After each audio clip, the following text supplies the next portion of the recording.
Hello दोस्तों, NS bye study पे आपका स्वागत है। आज क्लास 9 का चैप्टर केमिस्ट्री जो बुक है उसमें हमारे परिवेश में पदार्थ यानी कि मटेरियल के बारे में जानेंगे कि मटेरियल होता क्या है। मटेरियल में हम लोग देखेंगे, सबसे पहले हम लोग देखेंगे कि मटेरियल क्या होता है। पूछा जाता है कि पदार्थ क्या है या फिर पूछा जाएगा व्हाट इज़ मटेरियल, तो हम लोग देखेंगे कि वह मटेरियल उसको बोलते हैं कि किसी भी वस्तु जो कुछ स्थान घेरे, जिसमें द्रव्यमान एवं आयतन हो और जो अवरोध उत्पन्न करे। इसमें से हम लोग सबसे पहले देखेंगे कि कुछ स्थान घेरे। स्थान घेरे का मतलब हुआ कि कोई एरिया, कुछ एरिया को अपना वो कवर करता है। क्या करता है? एरिया को कवर करता है, और जिसमें हम लोग का मास हो यानी कि कुछ वेट होना चाहिए, है ना। कुछ सम भी वेट होगा, कोई दिक्कत नहीं है ना। और इसमें वॉल्यूम भी होना चाहिए, इसलिए। और उसमें अवरोध उत्पन्न करता है। अवरोध उत्पन्न करने का मतलब ये हुआ कि कोई भी वस्तु जब कोई रखा हुआ है तो उसमें हम लोग देखेंगे कि एक स्थान से दूसरे स्थान परिवर्तन करने के लिए कुछ बल का उपयोग किया जाता है ना। कुछ बल का उपयोग किया जाता है, तो उसमें हम लोग जो बल का उपयोग किया गया है उसी को हम लोग अवरोध बोलते हैं। इसमें इसलिए हम लोग बोला जाता है कि इस टाइप का जब भी कोई रहेगा, जैसे हम लोग किसी भी वस्तु जो कुछ स्थान घेरे और जिसमें द्रव्यमान एवं आयतन हो और जो अवरोध उत्पन्न करे, वो हम लोग का मटेरियल कहलाता है। मटेरियल में हम लोग बात करें, जैसे हम लोग एक फॉर एग्जांपल अगर ले लें, कोई बुक ही ले लें। बुक में हम लोग देखेंगे तो बुक में हम लोग का क्या, कोई स्थान घेरता है। जैसे मान लो बुक रखा हुआ है, तो ये बुक रखा हुआ, मान लो यहाँ पे बुक रखा हुआ है, तो मान लो ये भी है, तो ये यहाँ पे रखा हुआ है, तो ये क्या स्थान घेर रहा है ना। इसका मतलब हम लोग देखेंगे कि कुछ स्थान घेरता है जिसमें मास हो यानी कि कुछ समथिंग या फिर कुछ वेट होना चाहिए, और इसमें हम लोग देखेंगे वॉल्यूम होना चाहिए, है ना, आयतन। इसके बाद उसमें अवरोध उत्पन्न करे, यानी कि एक स्थान से दूसरे स्थान जब कोई भी वस्तु को परिवर्तन करते हैं, कुछ बल लगता है, और जो बल लगता है ना उसी को हम लोग अवरोध कहते हैं। ठीक है, तो इसमें हम लोग देख लिए कि मटेरियल को कैसे समझना है, मटेरियल को किस अनुसार से हम लोग जानेंगे कि ये मटेरियल है। तो मटेरियल को आप लोग पता करने के लिए बस इस पॉइंट याद रहना चाहिए, स्थान, मास और वॉल्यूम एंड अवरोध। इस चीज़ को आप जानकारी रखिएगा। इसके बाद ये हम लोग का मटेरियल कहलाता है। इसके बाद देखते हैं कि मटेरियल की भौतिक प्रकृति क्या होती है, यानी कि मटेरियल जो हम लोग का पदार्थ जो होता है इसका भौतिक प्रकृति क्या होता है, यानी कि हम लोग इसको कैसे जानेंगे कि कैसे बना हुआ रहता है, किस तरह का रहता है ना मटेरियल। तो हम लोग सबसे पहले हम लोग बात करेंगे, पदार्थ कणों का बना होता है। यानी कणों का मतलब क्या, एकदम छोटा छोटा सूक्ष्म कण का बना रहता है। जैसे इसमें हम लोग देखे थे सबसे पहले, इसमें हम लोग कि इसमें प्राचीन काल में बात किया गया था कि कोई लकड़ी का गुटका, है ना, गुटका जैसे मान लो लकड़ी का टुकड़ा, तो उसमें बोला गया था कि सूक्ष्म कण नहीं है, यानी कि बड़ा कण है ना, तो बड़ा कण है। लेकिन बाद में पता चला कि पदार्थ जो होता है वो सूक्ष्म कण का बना होता है, एकदम बहुत छोटा छोटा कण का बना होता है। जैसे हम लोग बात करें कि अगर हम लोग चीनी ले और पानी वाला, तो ये दोनों को जब हम लोग मिक्स करते हैं ना, तो ये चीनी क्या हम लोग का ठोस पदार्थ नहीं है, मटेरियल नहीं है मटेरियल है। तो मटेरियल है, जब हम लोग दोनों को मिश्रण करते हैं क्या हुआ, तो हम लोग देखेंगे इसमें कि मटेरियल में जो भौतिक प्रकृति वाला जो फर्स्ट पॉइंट हम लोग देख रहे हैं कि पदार्थ कणों का बना होता है। यानी पदार्थ जो है सूक्ष्म कण का भी बना रहता है, बड़ा बड़ा कण भी बोलेंगे तो उसको मटेरियल ही बोलेंगे, है ना। इसके बाद हम लोग देखेंगे पदार्थ के कण अत्यंत सूक्ष्म कण होते हैं। जैसे हम लोग इसमें बात किए, कण तो होता है लेकिन बहुत छोटा भी होता है, एकदम छोटा छोटा होता है। बोलेगा कि पानी में मिला हुआ रहता है चीनी तो पता नहीं चलता है, एकदम इतना छोटा सूक्ष्म कण अपना स्थान घेर लेता है जो कि पता तक नहीं चलता है ना। तो इस अनुसार से हम लोग देखेंगे कि पदार्थ के कण जो है अत्यंत सूक्ष्म होते हैं, यानी कि बहुत छोटा होता है, यानी माइक्रो साइज का होता है। हम लोग देखेंगे एकदम छोटा साइज का, वो लोग मिल जाए, जब मिक्स कर देते हैं तो पता नहीं चलता कि इसमें चीनी मिक्स किया गया है ना। उसी अनुसार से हम लोग बात करें कि अत्यंत सूक्ष्म कण का बना होता है। इसके बाद देखें हम लोग पॉइंट 3 में कि पदार्थ के कण अनुवर्त गतिशील होते हैं। अनुवर्त गतिशील होता है, इसका मतलब अनुवर्त गतिशील होता क्या है, तो अनुवर्त गतिशील के बारे में हम लोग जानेंगे। तो अनुवर्त गतिशील का मतलब हुआ कि ये गतिशील करते रहता है। जैसे हम लोग अगर इसमें मिक्स किए तो ये हम लोग का ये पानी में क्या हो रहा है, गति कर रहा है ना, पानी में गति कर रहा है। इसी अनुसार से हम लोग बात करें, ये गतिशील होते रहता है। और हम लोग इसमें देखेंगे कि सबसे पहले जितना ज़्यादा टेम्परेचर होगा उसका कण उतना ही गतिशील होगा, जैसे हम लोग बात करें कि हम लोग चीनी, पानी ठंडा वाला पानी है, पानी ठंडा है और उसमें हम लोग चीनी डाले तो घोलने में टाइम लग रहा है, लेकिन वही गर्म पानी है, बस डाल दिए तो देखते घुल गया। तो हम लोग इसके अनुसार से बात करें कि उसमें जो टेम्परेचर होता है ना, टेम्परेचर के अनुसार जो उसका गति क्या होता है, बढ़ जाता है। है ना। तो टेम्परेचर के अनुसार उसका गतिशील क्या होता है और ज़्यादा तेज हो जाता है। तो हम लोग बात करें कि पदार्थ के कण जो अनुवर्त गतिशील होते हैं, यानी कि बहुत कम बात करें इस तरह नॉर्मल में, लेकिन जब उसका टेम्परेचर बढ़ाया जाता है तो टेम्परेचर जब बढ़ाया जाता है तो गति जो होता है कण बहुत ज़्यादा हो जाता है। हम लोग को उसको सब देखना नहीं, मतलब उस तरह का हम लोग यूज नहीं कर पाते हैं, देख नहीं पाते हैं कि इतना जल्दी घुल गया। और हम लोग चीनी को घोल रहे हैं, इसमें से डाल रहे हैं, इसमें से डाल रहे हैं, इसमें से डाल रहे हैं, चीनी घोल रहे हैं, है ना। इसके बाद हम लोग देखें पदार्थ के कण एक दूसरे को आकर्षित करते हैं। पदार्थ जो है एक दूसरे को क्या करते हैं, आकर्षित करते हैं, यानी खींचता है। आकर्षित करना मतलब खींचना हुआ। और आकर्षित कैसे किया जाता है तो हम लोग देखेंगे, इसमें एक बल लगता है, इसमें एक बल लगता है अंतरा आणविक आकर्षण बल। तो अंतरा आणविक आकर्षण बल होता है क्या है, ये जब कण घुलता है तो ये जो होता है क्या है, ये हम लोग बात करें जैसे इसमें हम लोग ले लें, इसमें देखें अगर ये हम लोग का जल डाला गया है तो इसमें जो स्थान जो छोटा छोटा जो हम लोग का बचा हुआ है ना, इसके अन्य बीच में फंस जाता है। और फंस जाता क्या है कि दो पानी के अणु के बीच में जब चीनी फंस जाता है तो ये आकर्षण करके ये बल लगा के इसके अंदर छिप जाता है, वो पता नहीं चलता है कि इसमें घुला हुआ है ना। उसको जब हम लोग माइक्रोस्कोप से देखेंगे या फिर कुछ बड़ा वाला चीज़ से तो हमको पता चल जाता है। हम लोग ऐसे नॉर्मल जाते हैं घुला हुआ कहाँ कुछ है इसमें, है ना। और इसमें घुल जाता है। इसमें हम लोग देखते हैं ये भी है कि जब चीनी घोल देते हैं तो क्या उसका आयतन में कोई परिवर्तन होता है, यानी कि क्या होता है, जैसे मान लो गिलास में पानी हम लोग डाल दिए और इसमें पानी भरा हुआ यहाँ तक भरा हुआ है ना। और इसमें हम लोग चीनी घोल दिए, तो चीनी घोल दिए तो क्या ये पानी यहाँ तक पहुँच जाता है, कुछ पहुँचता है थोड़ा मोड़ा, है ना। तो उसका जो आयतन में है ना बहुत कम परिवर्तन होता है। लेकिन हम लोग बात करें ना, जैसे हम लोग आइस के बारे में, आइस मतलब बर्फ़, है ना। तो बर्फ़ के बारे में हम लोग बात करें तो बर्फ़ जब कोई पानी में हम लोग अगर डाल देते हैं, पानी में डाल देते हैं ना, तो जब पानी में पिघल जाता है और जो पानी मिक्स हो जाता है तो पानी जो है उसका आयतन में कोई परिवर्तन नहीं होता है, ठीक है। इस अनुसार से हम लोग इसमें देखेंगे। इसके बाद हम लोग देखते हैं कि पदार्थ के कणों के बीच रिक्त स्थान होता है, ठीक है। जैसे हम लोग अभी बात किए इसमें कि हम लोग जो जल होता है, यानी जल का जो हम लोग होता है उसका जो होता है हम लोग का चीनी का जो अणु होता है, जैसे ये जल इसमें डाला गया है, इसमें जल डाला गया है, जल के अंदर हम लोग देखेंगे इस तरह का जो कण है, इसके बीच में जो होता है रिक्त स्थान, जो ये सब हम लोग का रिक्त स्थान, इसके बीच क्या होता है, चीनी फंस जाता है ना, फंस जाता है। और ये रिक्त स्थान क्या होता है, उसमें भर जाता है। इसके बाद ये चीनी लगता है क्या, पानी में मिक्स कर दिया गया है ना। और पता तक नहीं चलता है कि इसमें चीनी मिक्स किया गया है ना। तो इसलिए हम लोग अगर देखें तो ये चीनी मिक्स किया गया है और इसी को जब गर्म करके पूरा पानी सुखा देते हैं तो क्या फिर वही सेम टू सेम चीनी मिलता है, ठीक है।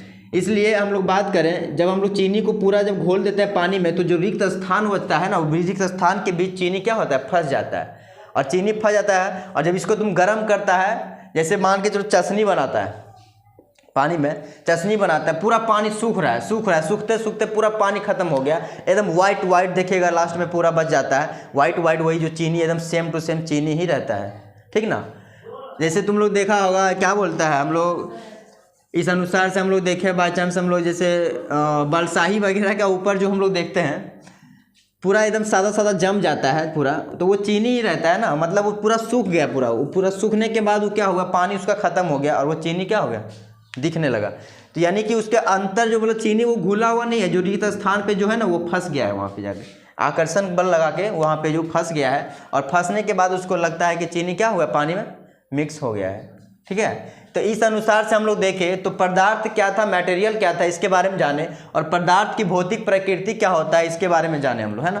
तो ये दोनों पॉइंट आप लोग को समझ में आया होगा। इसके बाद हम लोग देखेंगे पदार्थ के वर्गीकरण। इसके पहले हम लोग क्या देखे थे, पदार्थ क्या है, मैटर क्या है ना। इसके बाद हम लोग देखेंगे क्लासिफिकेशन ऑफ मैटर, यानी कि हम लोग बात करें कि पदार्थ के वर्गीकरण।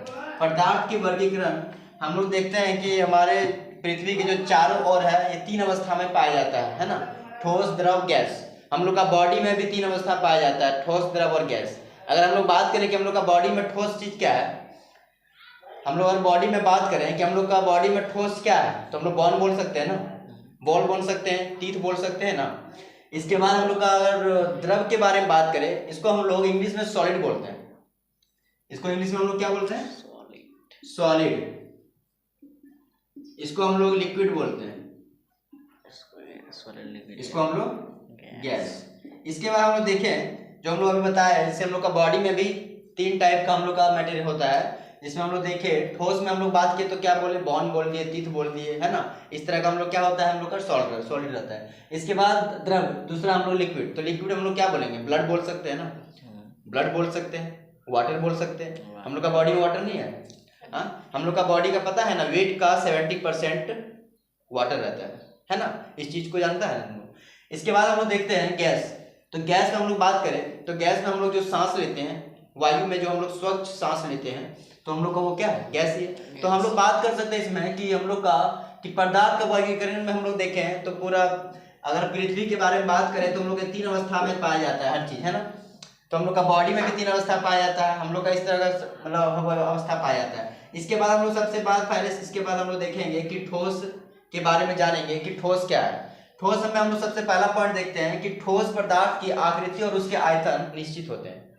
ठोस पदार्थ की आकृति और उसके आयतन निश्चित होते हैं। इसमें हम लोग देखें सबसे पहले कि ठोस पदार्थ की आकृति और उसके आयतन दोनों क्या होता है, निश्चित होता है, यानी कि वो बदल नहीं सकता, ठीक है।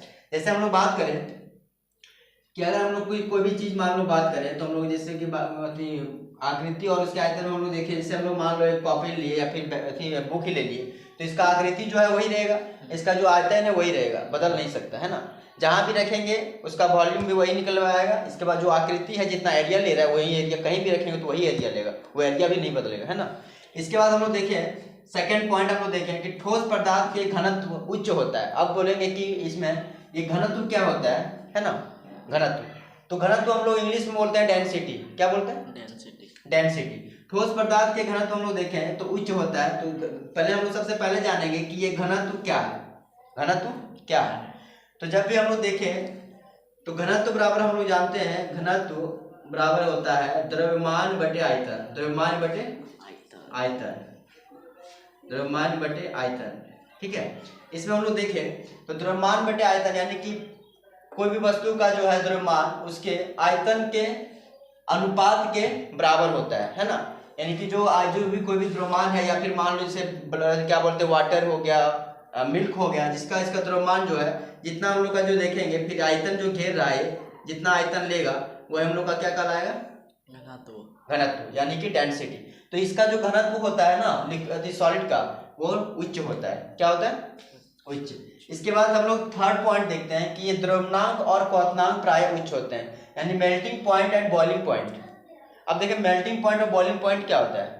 तो मेल्टिंग पॉइंट और बॉइलिंग पॉइंट का मतलब देखते हैं कि कितना पे उबल रहा है। जैसे कोई ठोस पदार्थ हम लोग डाल दिए, मान लो कि हम उबालना चाह रहे हैं, है ना, देख रहे हैं कि इतना नहीं उबल रहा है, जैसे कि कोई ठोस पदार्थ है नहीं उबल रहा है, मतलब कि वो काम नहीं कर रहा है, उसको टेम्परेचर क्या करते हैं, धीरे धीरे बढ़ाते हैं, कितना में उबल देगा, है ना।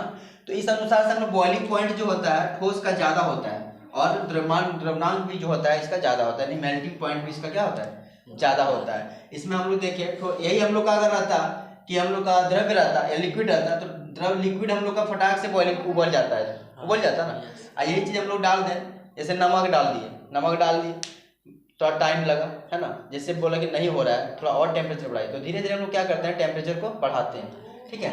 इस अनुसार से हम लोग देखें तो क्वथनांक और द्रव्यमांक क्या होता है, उच्च होता है। हम लोग इसको बात करेंगे इंग्लिश में क्या बोलेंगे, मेल्टिंग पॉइंट, एंड इसको बोलेंगे बॉइलिंग पॉइंट, ठीक है, याद रखना है। इसके बाद फोर्थ पॉइंट हम लोग देखें कि ठोस पदार्थ कठोर और दृढ़ होते हैं। ठोस पदार्थ जो है कठोर और दृढ़ होते हैं, यानी कि इसको हम लोग दबाएंगे या प्रेस करेंगे तो ये क्या, इसका आकृति बदल जाएगा, नहीं बदलेगा, है ना। इस अनुसार से हम लोग बात करें कि ये ठोस होता है और मजबूत होता है ना, ठीक है। इसके बाद हम लोग पांचवा जो पॉइंट हम लोग का है कि ठोस पदार्थ जो है असंपीड्य होते हैं। अब असंपीड्य क्या है ये हम लोग देखेंगे कि असंपीड्य क्या होता है ना। तो असंपीड्य हम लोग बात करें, असंपीड्य में हम लोग देखेंगे कि जब भी कोई वस्तु को प्रेस करते हैं ना, और प्रेस करने के बाद फिर वही रूप में आ जाता है। जैसे हम लोग पावरोटी के बारे में बात किए, पावरोटी जब देखेगा कि उसमें हम लोग ईस्ट डाल के उसको क्या करते हैं, फुलाया जाता है ना, फुलाया जाता है। तो उसमें हम लोग अगर पावरोटी को दाबे, इसको छोड़ दिए, फिर देखो इतना फूल गई हो गया, तो हम लोग क्या बोलेंगे कि वो असंपीड्य होता है, यानी कि ठोस है ना पावरोटी, लिक्विड तो नहीं है, तो ठोस है, इसका मतलब वो क्या है, असंपीड्य है, ठीक है। लेकिन कुछ ऐसा हम लोग का है जिसका हम लोग नहीं बदलता है। जैसे हम लोग लकड़ी का गुटका ही बात करो ना, लकड़ी का गुटका, इसको तुम दबा दिया तो क्या हुआ, ये दब गया या फिर इसका बदल गया, नहीं ना, कुछ नहीं हुआ, तो ये क्या हुआ, असंपीड्य, यानी कि ठोस है ना ये, तो ये हम लोग का क्या हो जाएगा, असंपीड्य। आए समझ में। इसके बाद हम लोग देखेंगे 6 पॉइंट में हम लोग कि ठोस पदार्थ के बहाव की प्रकृति नहीं होती है। अब बोलेंगे बहाव क्या है, ये हम लोग बात करें कि बहाव क्या है। ठोस पदार्थ की बहाव की प्रकृति नहीं होती है, यानी कि ये हम लोग का ये नहीं समझ आना कि ये बहने की प्रकृति नहीं होता है ना। इसे कणों का जो होता है ना, हम लोग इसमें देखे थे कणों का, इसमें हम लोग देखेंगे कि ठोस पदार्थ की बहाव की प्रकृति नहीं होती, यानी कि बहाव की हम लोग बात करें कि इसमें एक दूसरे का जो है ना मजबूत बल होता है ना, यानी स्ट्रॉन्ग फोर्स होता है। इसमें हम लोग का बात करें, जैसे हम लोग बात करें इसमें होता है क्या है कि कोई भी एक दूसरे को जब फिसल नहीं रहा तो हम लोग बात करेंगे इसका प्रकृति क्या है, बहाव की नहीं है। लेकिन जब देखेंगे कोई चीज रख दी और ये फिसल रहा है, एक दूसरे को फिसल रहा है, यानी ये दूसरे को क्या हो गया, प्रकृति है। ठीक है, इसके बाद हम लोग देखेंगे कि ठोस पदार्थ को गर्म या ठंडा करने पर क्रमशः प्रसार और संकुचन बहुत ही कम होते हैं। अब देख प्रसार और संकुचन क्या होता है। प्रसार का मतलब हुआ फैलना, क्या हुआ, और संकुचन का मतलब हुआ सिकुड़ना। ठीक है, तो हम लोग बात करेंगे कि सॉलिड हम लोग का मैटर जो होता है, सॉलिड मटेरियल जो होता है हम लोग का, वो गर्म या ठंडा करने पर क्रमशः प्रसार या संकुचन बहुत ही कम होता है ना। जैसे हम लोग बात किए कि लकड़ी को अगर हम लोग मान लो या फिर कोई भी ले लो हम लोग ठोस के रूप में और कुछ ले लो, तो ठोस के रूप में अगर हम लोग उसको गर्म किए या ठंडा किए तो उतना बहुत कम फैलेगा, है ना, बहुत कम फैलेगा। और ठंडा हुआ तो बहुत कम सिकुड़ेगा, लेकिन थोड़ा अपना ही रूप में रहेगा ना। तो इसका मतलब हम लोग समझ गए कि ठोस पदार्थ का प्रसार और संकुचन क्या होता है, बहुत ही कम होता है। प्रसार का मतलब हुआ फैलना, क्या हुआ, फैलना, और संकुचन का मतलब सिकुड़ना। तो हम लोग इसमें देखेंगे प्रसार और संकुचन को जो होता है ठोस में क्या होता है, बहुत कम होता है। और क्या करने के बाद, गर्म और ठंडा करने के बाद। तो इस अनुसार से हम लोग जो ठोस के बाद इसमें पदार्थ का जो हम लोग वर्गीकरण देखे थे क्लासिफिकेशन ऑफ मैटर में, इसमें हम लोग 1 पॉइंट पढ़े हैं ठोस। इसके बाद हम लोग का 2 पॉइंट हम लोग इसको कल पढ़ेंगे, इसलिए हम लोग इसको पूरा क्लियर आप लोगों को समझ में आया होगा कि ठोस क्या है, ठोस का मतलब क्या होता है, सॉलिड क्या है, हम लोग का बॉडी में सॉलिड है कि नहीं है, हम लोग का अर्थ में बात करें या फिर पूरा वर्ल्ड में बात करें कि क्या सॉलिड का बात होता है कि नहीं होता है। तो हर जगह पे सॉलिड है, लिक्विड है, यानी कि पदार्थ का तीनों हम लोग का जो है वर्गीकरण जो किया गया है, ठोस द्रव गैस, हर जगह पे पाया जाता है। तो इस अनुसार से हम लोग देखेंगे, तो ठोस के बारे में आज हम लोग देखें, इसके बाद हम लोग कल इसके बारे में देखेंगे लिक्विड और गैस।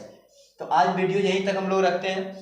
इसके बाद कल हम लोग लेके आएंगे पार्ट 2 केमिस्ट्री का फर्स्ट चैप्टर जो 9 का है, पार्ट 2 लेके आएंगे। इसमें द्रव और गैस पढ़ेंगे, लिक्विड एंड गैस। इसके बाद हम लोग कल इसमें जो मतलब जो चैप्टर पूरा क्लियर नहीं हो पाया है, पूरा चैप्टर खत्म नहीं हुआ है, इसके कारण से हम लोग एक जो कल नेक्स्ट वीडियो जो लाएंगे उसमें जो पॉइंट बचा हुआ है, और भी केमिस्ट्री का कुछ पॉइंट है उसमें फर्स्ट चैप्टर का, जो हम लोग सारा क्लियर उसको करेंगे। इसके बाद हम लोग कल जो बचा है ये दोनों, इसमें से क्लासिफिकेशन वाला में ये दोनों का हम लोग क्लियर कर देंगे। तो पार्ट 1 आज हम लोग का वीडियो यहीं तक रहता है, और आप लोग को है इस वीडियो NS बाय स्टडी से जुड़िए, और हर तरह का video her chapter by chapter करके लाएंगे। और मैथ हो गया, केमिस्ट्री हो गया, जितना भी साइंस हो या फिर कोई भी हो, इसके अनुसार धीरे धीरे हम लोग जनरल कंपटीशन का भी कुछ ऐसा पॉइंट भी लाएंगे जो कि काम करता है एग्जाम में। तो इस अनुसार से आप लोग NS बाय स्टडी से जुड़े। Thank you.